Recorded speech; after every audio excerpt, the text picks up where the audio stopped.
And then there is one. But first, this Spurs game review will tell you how we got here to begin with before the big day in sports with NASCAR racing and San Antonio Spurs basketball tomorrow, technically later on today. So for Spurs fans at least, Wembenyama gave us a little bit of a scare. I think it was Monday night when me and my work went to Big Lots to stack them up like Kenny Wallace on our Coca-Cola, which I was the only group that went while everybody else went to Dollar Tree's next door. So we didn't have to worry about a big-ass crowd in like a big-ass store with a lot of space, which is a hell of a lot bigger than Dollar Tree. But I digress. He basically suffered a rib contusion after a collision with Paul George, basically. I mean, the shoulder was a lot of nothing, but then at least he tried to finish the first half of the game, and he did well before the last 44 seconds, so that was a positive sign. And obviously, he didn't even finish the game, but it turned out to be all good in the end. Because when they took his x-rays and, checked everything over, checked it out like Kevin LePage, it was not only the x-ray were negative, but it was a clean MRI, and thank God he avoided a serious injury. The basketball gods were looking out for him, the Spurs organization, and us Spurs fans, so luck was definitely on everybody's side. So therefore, at least it wasn't broken ribs, so it could have been a hell of a lot worse. So when the injury report came out the morning of the next game against the Trailblazers, because don't forget, Steph Castle hurt himself in that same game, but his didn't look as bad as Wemby's, but neither one of them were as bad as we thought, because apparently they turned out to be fine. I mean, Castle did finish the game, at least. So therefore, there was hope that they would play, in that following game against the Blazers by 50-50 chance. But knowing the Spurs way, since the Duncan Parker Ginobili pop days, and even the Admiral, when Duncan got there and basically Robinson was getting ready to head out the door, Spurs took the safe route where sat them out as a precautionary to avoid risking further injury, and it was fine because we still bitch slapped the Blazers. Spoiler alert, because we haven't even started talking about that game as a whole yet, so therefore it's better safe than sorry. I could care less about Castle. I'm not too concerned about him. I'm not even worried about him, so I don't give a shit what he does and doesn't do, so he's not the one we're worrying about. Spurs 9-1 in their last 10. 27 of their last 30. Victor spins on Maxey and just sends it to the rim. Here's Castle, crossover on Oubre, inside. Oh, and he rises up. Castle put him in the dungeon. Spurs swinging around. Champagny back inside. Wembenyama spins and dunks it, and a foul. What a quick move from Victor. Yeah! Damn! 3 on 3s. And he had a nice steal.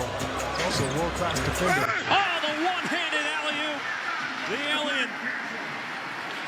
Steph Castle's a little shaken up. The Spurs give up a basket after a made field goal. Castle kind of walked this off. One tough customer, just like the other half of Area 51, Wembenyama. Unfortunately, walking it off wasn't enough. He did have to go back to the locker room, but it turned out it wasn't even that bad, and he eventually finished the game and got a triple-double, but then sat out the next two contests, which I'll talk about later in the video. Continue. Vida and Maxey just one for their first 9 combined shots. 2-on-1, 3-on-1. Victor sprinting. Throw it up for the big fella. One-hand jam. He's not human. Yes, indeed. Later that night. Give it to Victor, who's already got 3. First force a turnover, and then Wembenyama hit by George. Holding the right elbow or left shoulder. Which one is it? Left shoulder. Left shoulder. You see those plays sometimes. Fast break starting, they turn around and hit somebody. Shout out to Paul George for being a class act by checking on Wemby to see if he was actually okay. I mean, that takes a lot of class, because most players of the opposing team do not do that and just let them lay there and just suffer in pain. I mean, at least some of the opponents that we face have some class and actually are nice to our players as human beings, because sometimes even in the middle of the actual game, things are bigger than basketball. But this was scary if you were a Spurs fan and wanted him to get, the MVP potentially and most likely Defensive Player of the Year. But look at this. He tried to finish the first half, and that's what he actually did. Even if, Embiid gave him the two-step, but 44 seconds left, he said, I had enough of this shit. I'm going back. And Literally, I was fearing the worst while at the same time hoping for the best. Obviously, we knew it wasn't broke or anything, but I was hoping that he would be like Castle and actually try to finish the game, which would be further much of a positive sign. But I guess a rib contusion is a little more severe than a slight knee injury that Castle suffered. Then Jacob gave us the news that we did not want to hear, but as you all know, it was all good in the end. But it was a little scary, but everything is working itself out. But anyway, play the clip. All right, Sean, just got the news. Victor Wembanyama will not return in this game tonight. He has played 16 minutes. And this was the shoulder, the back, whatever you want to call it. Left rib, technically. Yeah. But kind of all-encompassing on that left side. I saw him holding that side. I was wondering what was wrong there, and let's hope that this is something that, you know, a young person is able to overcome in the next 24, 48 hours so he can get back on the court. Yep, Victor needs to play just one more game to be eligible for postseason honors and awards. But the show, or in this case, the game must go on, and that's exactly what happened as the Spurs took control in the second half and took care of business without their franchise player and got the easy win. Now here's the Keldon block that really sealed the deal. And that was the ball game right there. And Paul George, I think, helped one of our players off the floor later in that night. I don't remember who now, but he's a nice guy, it seems like, you know, outside of being the profession that he does for a living in American sports, you know, to entertain us on our TVs night in and night out. Another Shaquille O'Neal, Yao Ming, and Zydrunas Ilgauskas, the one player that, you know, plays for a team that you dislike, hate, or despise, or just really not a fan of in general, that's not your cup of tea. Basically, the only innocent one on that said team, because they prove that even in the middle of the game, doing what they do for a living, they prove they're an amazing human being off the court, even when showing it on the court. Bless your heart, Paul George. Do not listen to these angry Spurs fans that blamed you for causing Wembanyama's injury. And even I know for a fact you didn't do anything wrong. Shit happens. What can you do? Good luck, you know, in the play-in and with your 76ers team. Now, here's Lindy banging the drum post-game.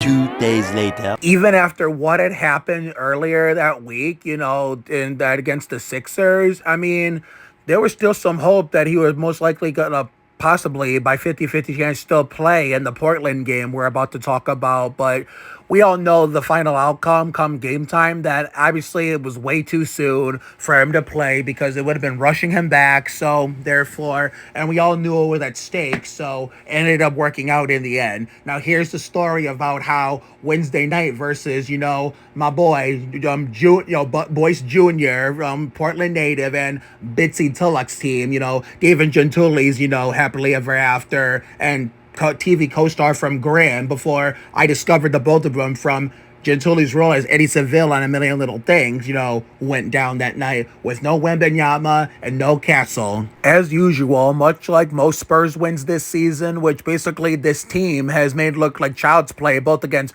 contenders and lottery teams, it started off as a neck-and-neck game. Both teams would be going back and forth, you know, with, you know, an occasion the other team having the upper hand. But we all know that didn't last very long, because this is just like watching the Tim Duncan Spurs all over again. The Spurs eventually, but slowly, ended up taking over the game and not looking back. You know, what the fuck happened to all those third quarter blues that, you know, people were talking about and, you know, saying that, you know, I think we basically cleaned that shit up altogether. I mean, occasionally we'll have fourth quarter collapses. I mean, we're almost there, completely cleaning that up and eliminating that from our style of gameplay. Yeah, Keldon, go ahead and celebrate. You're going to get that Sixth Man of the Year award anyway. Oh, man. Dylan Harper, ladies and gentlemen. Later that same evening. I'm just going to warn y'all, like, what button? If Dylan Harper was the number one option on this team, oh, he would be Rookie of the Year without a doubt. But sadly, that's not the case. And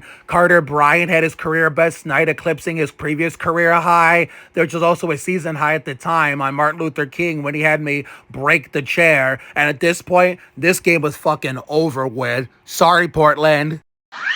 Game over.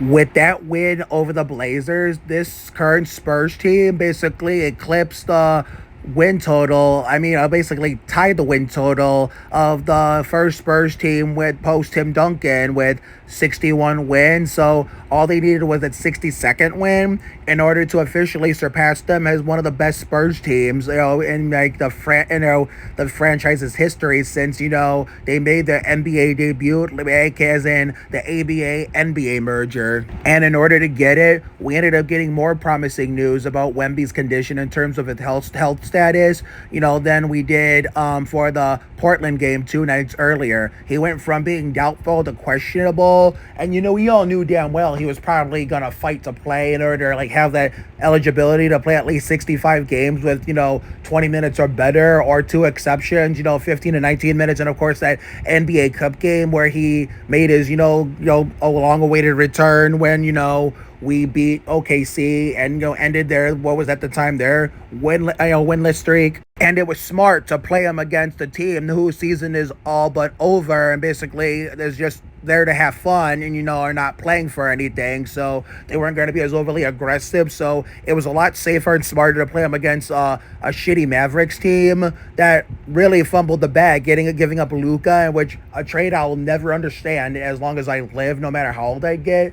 So therefore they took the chance and it literally worked. And before you see how, unfortunately, I have some sad news to share, that this game I'm about to talk about, was the last one for me with the greatest announcers in the league, Jacob Toby and Sean Elliott, because it would have been tomorrow, technically later today, but whoever's running the NBA is a bunch of fucking morons. They decided to put the upcoming regular season finale on the Estupido Pendejo network, so we don't get proper closure with Jacob and Sean on the last day of the regular season for the 210. So until next year for our 30th anniversary with an updated Gen Play, where the app needs to be updated, but I'm waiting for the NBA season to finish so I can let my dad know so we can get ready for next year for my 30th anniversary. I will see them again the end of October, early November, when we start the 2026-27 season for my 30th anniversary as a Spurs fan, and hopefully this time the glitches that we've been struggling with the last two seasons of how it fucking functions will completely go away and will actually be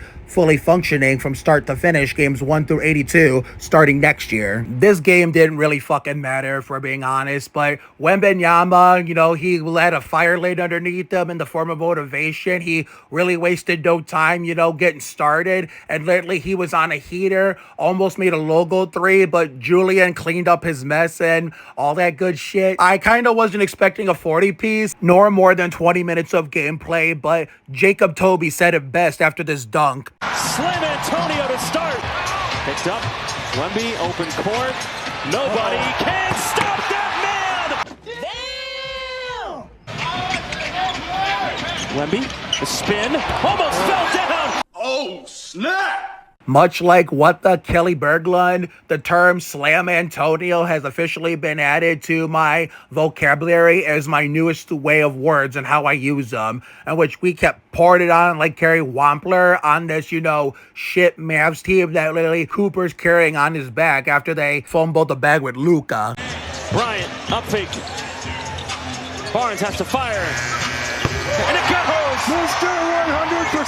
100%! Yes. Tomorrow. There's a lot at stake here at this regular season finale. It's an important game. We will be resting some guys, and be taking some precautionary measures to make sure we don't risk any, major injury, and then sending them into the postseason hobbled next weekend, whether it be Saturday or Sunday. The Nuggets, on the other hand, they are fucking scared as all hell because, they're basically benching almost damn near half the team, where some people are claiming because Wembenyama wants to get his revenge. Well, I call bullshit because guess what? That's if he's even playing, and I highly doubt that. So therefore, it wouldn't be smart to play him on a team that has a lot to gain and also a lot to lose. So therefore, they're going to be overly aggressive. They would risk, hitting him in the rib, the bad rib, and re-injuring it, or even injure it even further. So it was smart to play him when we did. So therefore, better safe than sorry. But yeah, I kind of agree. They are fucking scared because they know damn well if we manage to to beat them with the majority of our role players that will be,